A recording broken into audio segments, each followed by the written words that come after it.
Two এর last lecture number 6। আর lecture 6 হচ্ছে আমরা লাস্ট 5টা টপিক পড়বো, টপিক নাম্বার 26 থেকে 30 পর্যন্ত। লাস্ট যে টপিকটা ছিল টপিক 25, অর্থাৎ এর আগের লেকচারের টপিকটা, সেটা ছিল গাউসের সূত্র নিয়ে। এবং সেই লাস্ট টপিকগুলোতে আমরা হচ্ছে গাউসের সূত্র ইন্ট্রোডাকশন, গাউসের সূত্র কি সেটা বুঝিয়েছিলাম। তো ওটা না দেখে থাকলে কিন্তু এই টপিক 26 থেকে কেউ কিছু বুঝবে না, তাহলে আগে গাউসের সূত্রর সেই পার্টগুলো দেখে আসো। আর সবচেয়ে ভালো হয় কোনো লেকচার বাদ না দিয়ে কন্টিনিউয়াসলি দেখা। তাহলে টপিক নাম্বার 26-এ আমরা যেটা শুরু করব সেটা হচ্ছে গাউসের সূত্র ব্যবহার করে। এই টপিকের প্রত্যেকটা, এই লেকচারের প্রত্যেকটা টপিকই হচ্ছে গাউসের সূত্র ব্যবহার করে আমরা কিছু ডিস্ট্রিবিউটেড চার্জের ইলেকট্রিক ফিল্ড বের করব। তো প্রথমে যেটা আসতেছে সেটা হচ্ছে একটা বিন্দু চার্জ বা পয়েন্ট চার্জ। এবং বিন্দু চার্জের ক্ষেত্রে আমরা জানি যে কুলম্বের সূত্র অনুযায়ী electric field E equals to 1/4πε0 Q divided by R square. এখানে কিউ হচ্ছে একটা বিন্দু চার্জ, সেটা পজিটিভ হতে পারে, নেগেটিভ হতে পারে। তার থেকে আর মিটার দূরে বা আর দূরত্বে অবস্থিত কোন একটা বিন্দুতে ইলেকট্রিক ফিল্ডের মান কত, সেটাই হচ্ছে এই সূত্র, অর্থাৎ এটা হচ্ছে কুলম্বের সূত্র ব্যবহার করে। এখন আমরা গাউসের সূত্র ব্যবহার করে এই সূত্রটা, অর্থাৎ এই বিন্দু চার্জের জন্য ইলেকট্রিক ফিল্ডের এই সূত্রটাই বের করে দেখাবো। তো গাউসের সূত্রের জন্য আমরা প্রথমে একটা চার্জ নিলাম, সেটা হচ্ছে এই পজিটিভ চার্জ মনে করি।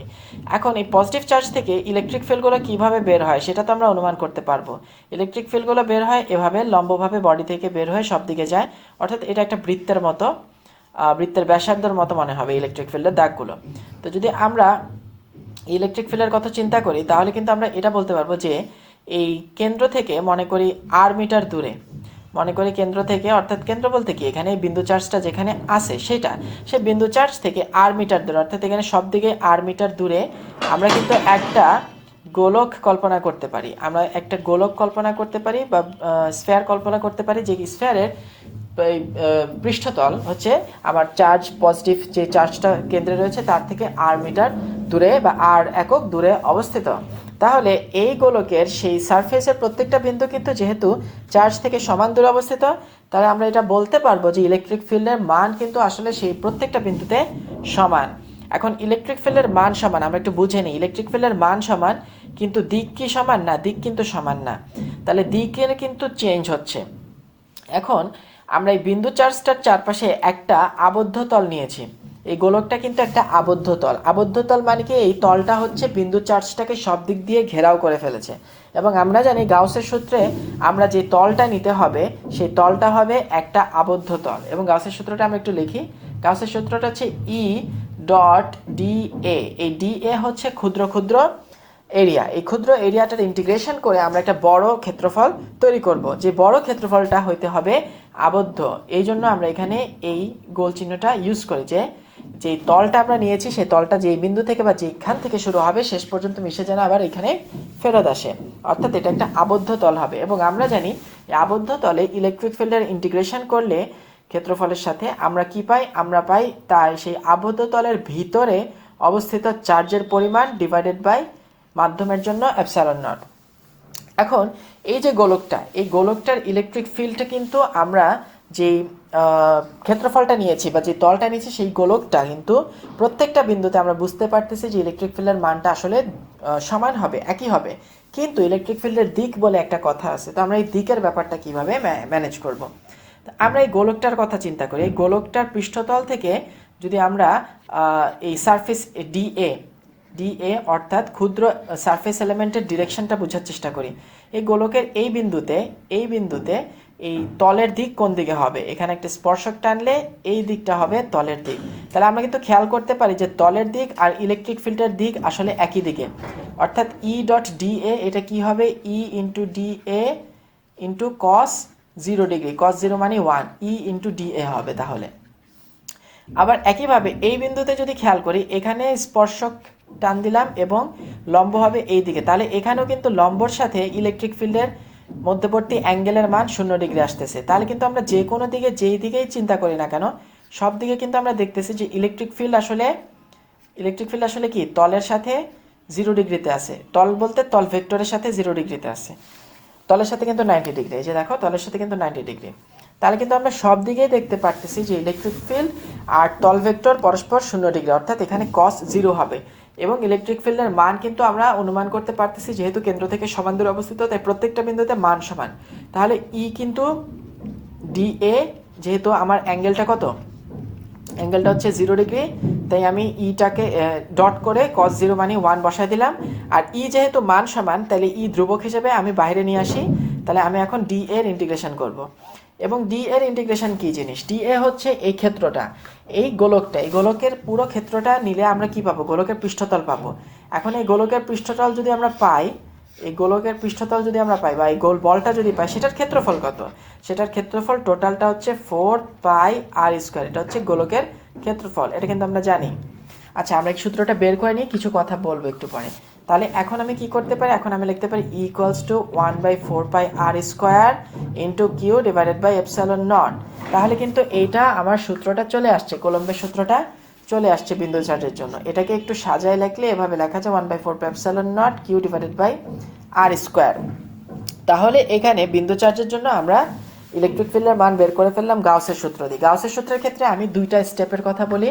প্রথম স্টেপ হচ্ছে আমার যে আবদ্ধ তলটা নিতে হবে 1 নম্বরে, সেই আবদ্ধ তলটা আমি কি রূপ নিব, সেই আবদ্ধ তলটা হচ্ছে আমি আমার সুবিধা মতো নিব। আবদ্ধ তলটা কিন্তু আমি একটু বলি, এই চার্জের জন্য আমরা গোলক নিয়েছিলাম, আমরা গোলক না নিয়ে কিন্তু চারকোনা বক্সও নিতে পারতাম, অথবা একটা এই ত্রিভুজের মতো বক্সও নিতে পারতাম। সেটা কেন নিলাম না আমরা একটু পরে বলতেছি। তো এখানে আবদ্ধ তল নেওয়ার পরে যেটা আমাদের নেক্সট করতে হয় সেটা হচ্ছে এই ইন্টিগ্রেশনটা E.dA। আমরা যদি আবদ্ধ তলটা কেন আমরা গোলক নিলাম না সেটা আমরা বলবো এখন। গোলক নিলাম না কেন, কারণ হচ্ছে যদি গোলক না নিয়ে চারকোনা বক্স নিতাম, যদি একটা পজিটিভ চার্জের জন্য আমরা এখানে চারকোনা বক্স নিতাম, ইলেকট্রিক ফিল্ড না, এই তলটা, আবদ্ধ তলটা যদি আমরা একটা বক্স নিতাম, সেই ক্ষেত্রে কি হতো দেখো, এই চার্জ থেকে যে ইলেকট্রিক ফিল্ড বের হচ্ছে সেটা কিন্তু এভাবে বের হচ্ছে, ঠিক না, এভাবে সব দিকে ইলেকট্রিক ফিল্ডগুলো বের হচ্ছে। এখন ইলেকট্রিক ফিল্ডের মান এই বক্সটার সবগুলা বিন্দুতে কি সমান হবে, না হবে না। তোমরা একটু চিন্তা করে দেখো, এই দূরত্বটা আর এই দূরত্বটা কিন্তু সমান না। তাহলে দূরত্বগুলো যদি সমান না হয়, তাহলে এই এ বিন্দুতে আর এই বি বিন্দুতে ইলেকট্রিক ফিল্ডের মান অর্থাৎ ই এর মান কিন্তু সমান হবে না। যদি ই এর মান সমান না হয়, তাহলে আমি ইন্টিগ্রেশন সাইন থেকে ইটাকে বের করতে পারবো না, আমার অনেক কঠিন ক্যালকুলেশন করতে হবে, ম্যাথমেটিক্যালি ইন্টিগ্রেশন বড় করে করতে হবে। আরেকটা জিনিস হচ্ছে ইলেকট্রিক ফিল্ডের সাথে তল এখানে কিন্তু একদিকে, বাট এই পয়েন্টে কিন্তু ইলেকট্রিক ফিল্ড এইদিকে আর তল ভেক্টর এইদিকে, তাহলে একটা থিটা আসছে।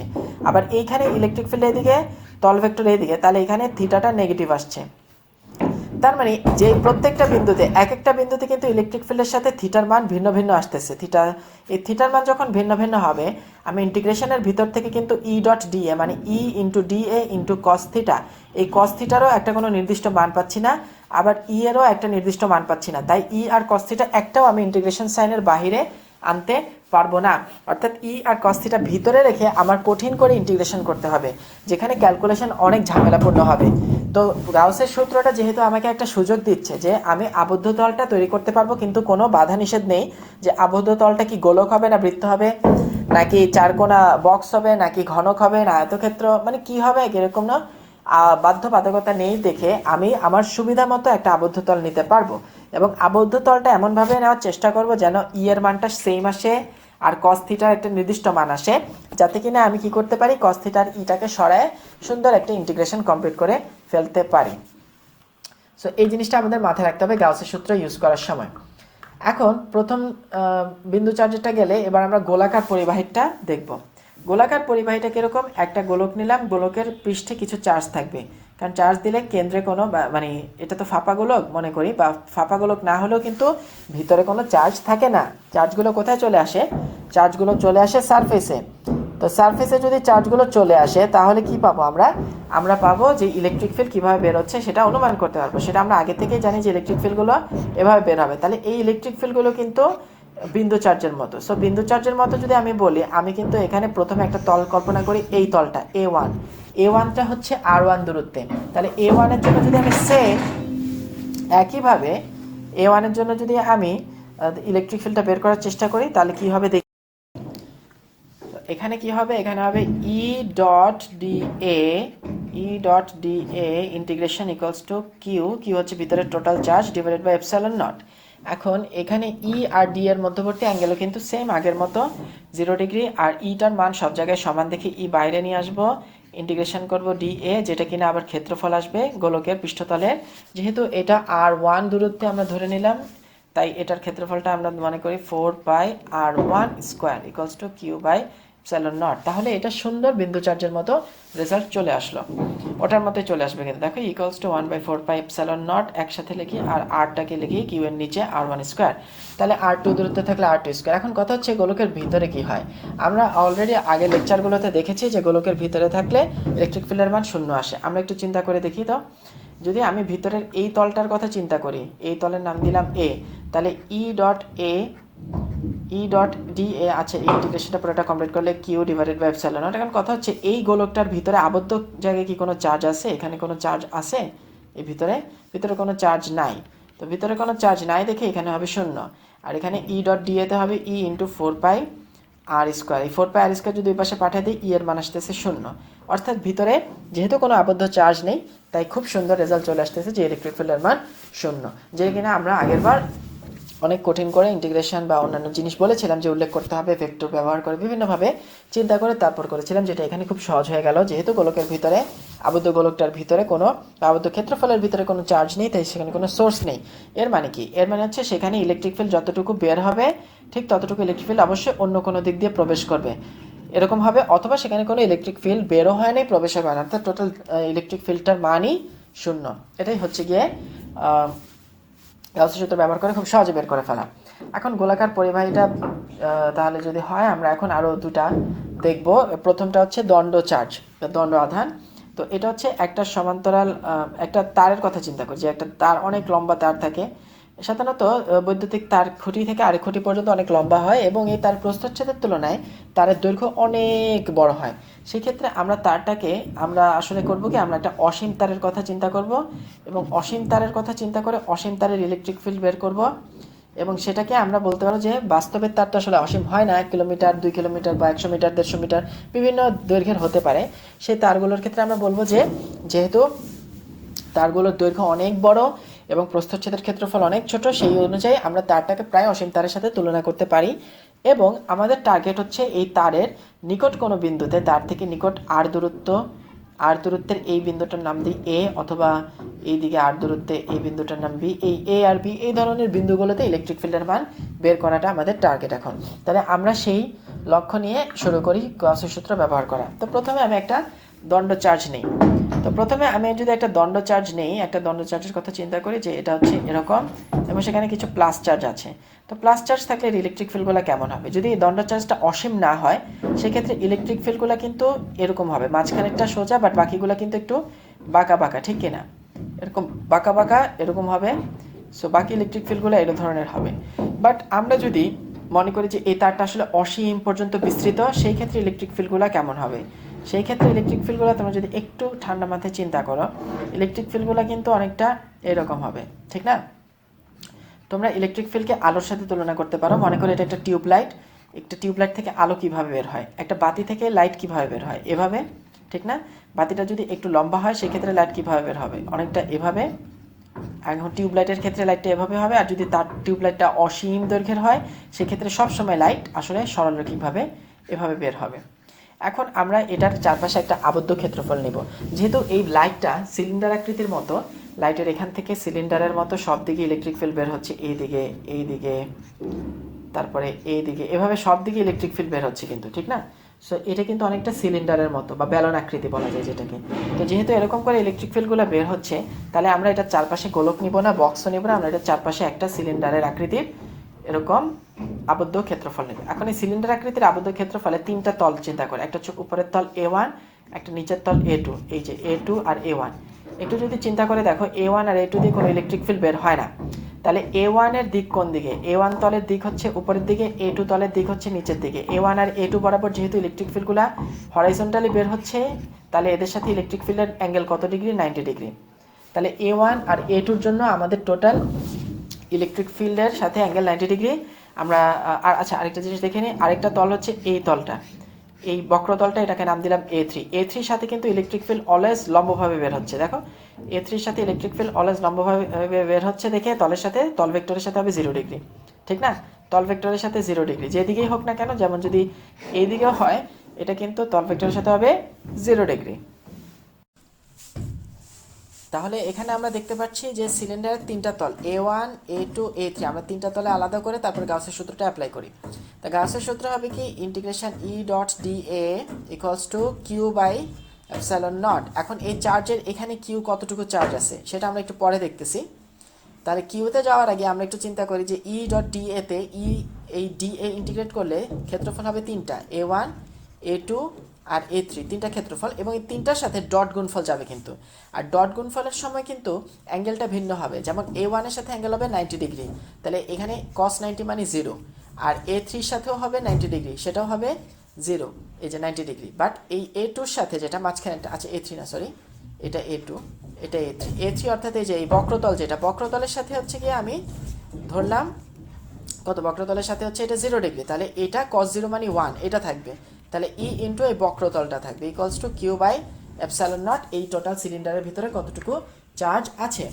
এই বক্রতলের তাহলে ক্ষেত্রফল কত, বক্রতলের ক্ষেত্রফল হচ্ছে 2πr/h, এই কারণ এই যে এটা গোলক 2πr ইন্টু h, সো এটা হচ্ছে 2πr/h equals to q by epsilon naught. তাহলে এটা কিন্তু আর বিন্দু চার্জের মতো আসে না, এটা ভিন্ন আসেছে একটু। তাহলে ইকুয়ালস টু কি আসতেছে 1/2 পাই এপসাইলনটা আগে নিয়ে আসি কিউ ডিভাইডেড বাই RH। এখানে একটু খেয়াল করো এইচ কিন্তু এই সিলিন্ডারটার দৈর্ঘ্য, সিলিন্ডারটার দৈর্ঘ্য যেহেতু আমাদের এই তারটা আসলে এই দণ্ডটা আসলে এই ছোট দণ্ড না, এটা হচ্ছে একটা অসীম দৈর্ঘ্যের অনেক লম্বা দণ্ড, সেই ক্ষেত্রে হচ্ছে আমরা এখানে কিউ বাই এইচ, যেটা কিউ বাই এইচ এটাকে আমরা বলবো 1/2 পাই এপসাইলন নট, এর নিচে হবে আর কিউ বাই এইচ যেটা coulomb per metre, coulomb per metre এটা হবে ল্যামডা, কুলম পার মিটার এটা হবে ল্যামডা, কারণ এটা হচ্ছে দৈর্ঘ্যে একক দৈর্ঘ্যে সঞ্চিত চার্জের পরিমাণ, একক দৈর্ঘ্যে সঞ্চিত একক দৈর্ঘ্যে সঞ্চিত বা একক দৈর্ঘ্যে চার্জের পরিমাণ, একক দৈর্ঘ্যে চার্জের পরিমাণ। তাহলে একক দৈর্ঘ্যে এই চার্জের পরিমাণটা এটা হবে lambda Q coulomb per metre 1/2 pi epsilon nought lambda by R. এই সূত্রটা হচ্ছে গিয়ে আমার সিলিন্ডার মানে দণ্ড চার্জের কোনো একটা বিন্দু থেকে নির্দিষ্ট দূরত্বের অ্যামাউন্টের ইলেকট্রিক ফিল্ডের অ্যামাউন্টের পরিমাণ। এরপরে আর দুটো টপিক, একটা হচ্ছে পাতলা পাত আর একটা হচ্ছে সমান্তরাল পাত ধরো। তো টপিক 29 30 একসাথে করি আমরা।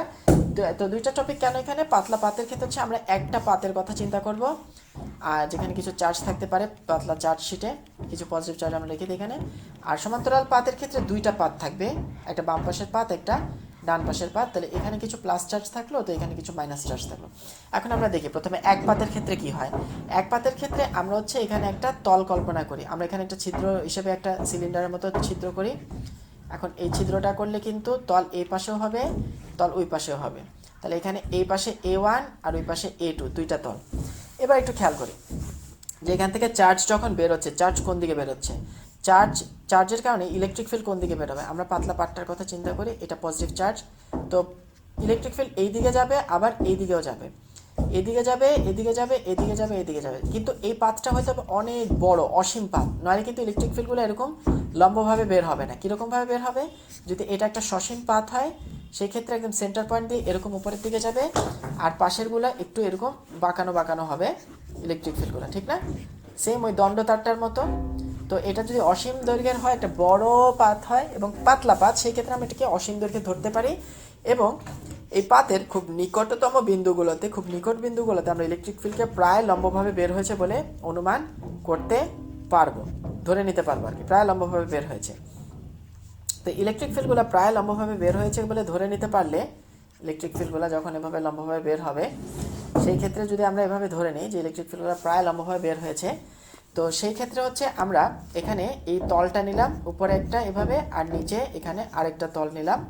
তো এই দুটা তলের এই প্রথম এই ক্যাপ দিয়ে বের হচ্ছে ইলেকট্রিক ফিল্ড আর নিচের ক্যাপ দিয়ে, তাহলে এই দুটা তলে আমরা যদি ইলেকট্রিক ফিল্ড ইন্টিগ্রেশন করি E ডট dA, এখানে ডট গুণফলটাতে হবে cos 0 ডিগ্রি, কারণ ইলেকট্রিক ফিল্ড এইদিকে তলও এইদিকে, তাহলে 0 ডিগ্রি, আর তলের এই উপরের একটা তল আর নিচের একটা তল, তাহলে দুটা তলে টোটাল 2A ক্ষেত্রফল মনে করি, আর মাঝখানে চার্জের amount q by epsilon naught, তাহলে E ইন্টু 2A, কারণ উপরে একটা তল নিচে একটা তল, এবং E কস্ট আসতেছে q divided by 2A epsilon naught. এখানে কিউ বাই A কি, coulomb per metre square, sigma charge ঘনত্ব 2 এপসাইলন নট, একটা তলের চার্জ ঘনত্ব কিউ বাই A অর্থাৎ কুলম্ব পার মিটার স্কোয়ার, এবং এই সিগমা বাই 2 এপসাইলন নট এটা যদি আমরা এখানে লক্ষ্য করি, এখানে কিন্তু একটা পাতের ক্ষেত্রে, এখন আমরা যদি দুইটা পাতের ক্ষেত্রে খেয়াল করি, দুইটা পাতের ক্ষেত্রে এইদিকে ইলেকট্রিক ফিল্ড একটা, আবার নেগেটিভ চার্জের জন্য এইদিকে আরেকটা ইলেকট্রিক ফিল্ড আছে, আর নেগেটিভ চার্জের জন্য এইদিকে ইলেকট্রিক ফিল্ড, সো আর পজিটিভ চার্জের জন্য ইলেকট্রিক ফিল্ড এই দিকে, এই ইলেকট্রিক ফিল্ডটা কিন্তু এই দিকেও এক্সটেন্ড হয়, আর এই নেগেটিভ ইলেকট্রিক ফিল্ডটা কিন্তু এই দিকেও এক্সটেন্ড হয়। তাহলে এই দুইটা কিন্তু কাটাকাটি চলে যাবে, এই দুইটা কাটাকাটি চলে যাবে, থাকবে মাঝখানের দুইটা যোগ করে টোটাল ইলেকট্রিক ফিল্ড কত হবে, sigma by 2 epsilon naught plus sigma by 2 epsilon naught. Sigma by 2 epsilon naught, sigma by 2 epsilon naught যোগ করলে সিগমা বাই এপসাইলন নট। এটা হচ্ছে সমান্তরাল পাত ধারকের জন্য ইলেকট্রিক ফিল্ড। তোমরা এই দুটো পার্ট একটু আরেকবার দেখে নাও, খুব তাড়াতাড়ি বলে ফেলেছি আমি।